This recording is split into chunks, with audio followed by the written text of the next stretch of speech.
अब चलिए आज के सेशन के लिए कुछ इंपॉर्टेंट स्टॉक्स जो एक्सपर्ट्स चुन के लाए। ये लोग खुद भी मुहूर्त में कहा जाता है, कुछ लोग कहते हैं कि कुछ मुनाफा बांध लेना चाहिए पुराने स्टॉक्स में से, पर ज़्यादातर लोगों का मानना है कि एक बढ़िया सा मुहूर्त के दिन ट्रेड पंच करके जाते हैं। आपके बिलीफ क्या है?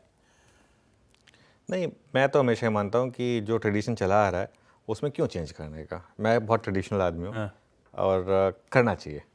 अगर आपका व्यू बेरिश है ना तो पुट ले जाएं, कुछ ना कुछ लेके जाएं, लेकिन कुछ ना कुछ लेके जाएं, लेकिन अच्छा क्वालिटी का कोई स्टॉक लेके मेरे ख्याल से रख दें उसको, तो वो बेटर रहेगा आपके लिए। हाँ गाबा सर, आज के आप वैसे आप सबको एक बार फिर से शुभ दीपावली। गाबा सर, एक कोई बढ़िया सा मुहूर्त का ट्रेड पंच करने का मन बनाया होगा आपने, बताओगे कि हमको कौन सा स्टॉक है?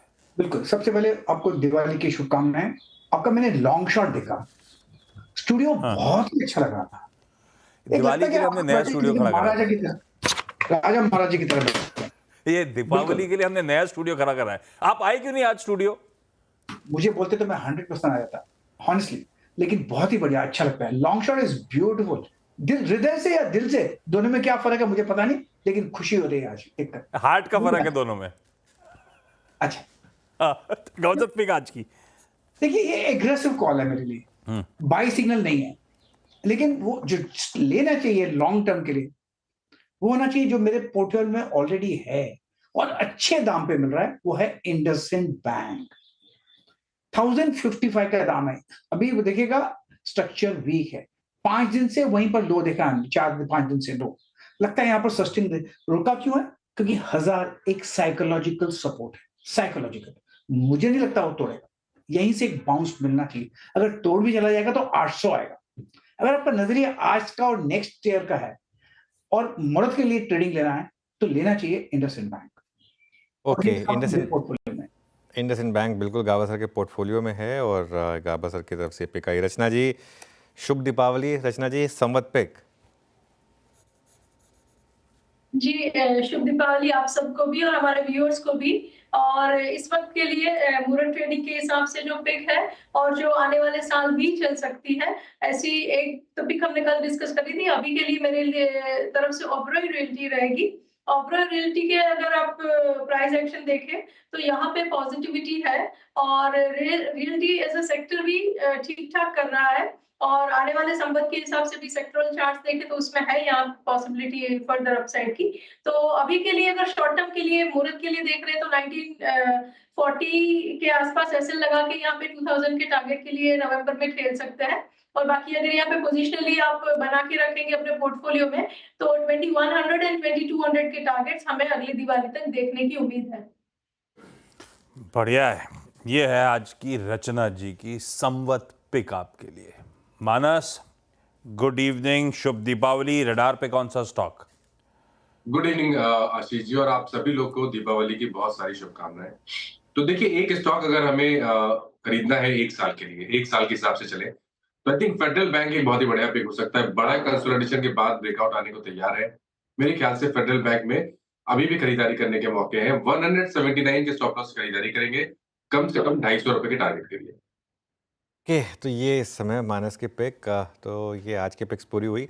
प्रकाश दीवान जी, आपके रेडार पर दिवाली पिक्स अगर चुननी हो, कोई 2-3 अच्छे मिड और स्मॉल कैप आइडियाज तो कौन से होंगे?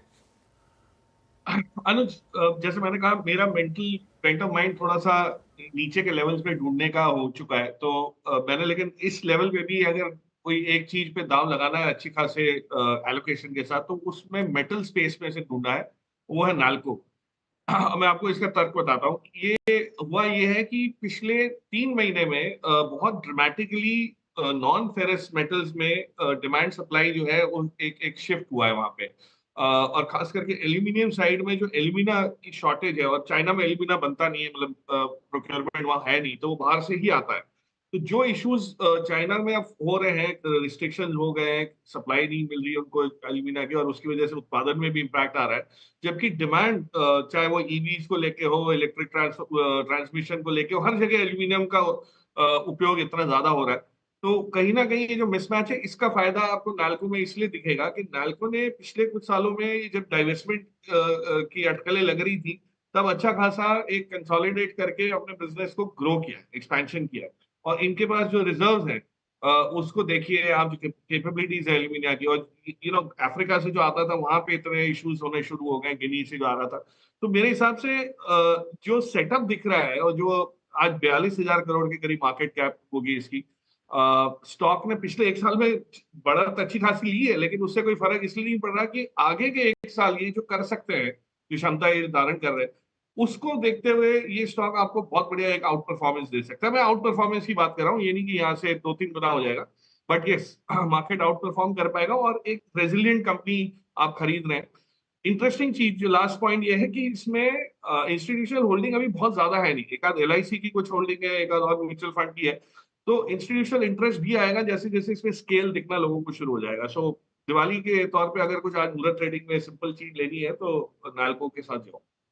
ओके, नाल्को के साथ जाना चाहेंगे प्रकाश दीवान जी। प्री ओपन सेटल हो चुका है, शानदार गेंस के साथ प्री ओपन सेटल हुआ है, करीब करीब 97 point. I think 2 data points हैं जो नहीं, गलत है। निफ्टी इसको चेंज, रिफ्रेश करिए इसको, क्या गलत डेटा, इतना गलत डेटा क्यों आ रहा है ये, इसको रिफ्रेश करिए। 24,302 निफ्टी का लेवल है इस समय, करीब करीब 97 पॉइंट्स ऊपर हैं हम निफ्टी पर, और उसके अलावा बैंक निफ्टी करीब करीब 74 पॉइंट्स ऊपर। लेकिन सबसे ज़्यादा बड़े गेंस हैं मिड कैप इंडेक्स में, इस समय करीब करीब 358 पॉइंट्स ऊपर हैं। नीचे डेटा ठीक आ रहा है, मैं एक बार चेक कर रहा था कि यहाँ पर तो कहीं गलत नहीं है। रिफ्रेश करिएगा तो ठीक हो जाएगा। हाँ, वो रिफ्रेश करेंगे, डेटा ठीक हो जाएगा। शाम की आदत नहीं है ना आप लोग की स्क्रीन से। हाँ, खैर एनीवे, और 2 फैक्टर्स हैं जिसकी वजह से मार्केट गेंस में ओपन हो रहा है, एक तो मैक्रो और एक माइक्रो।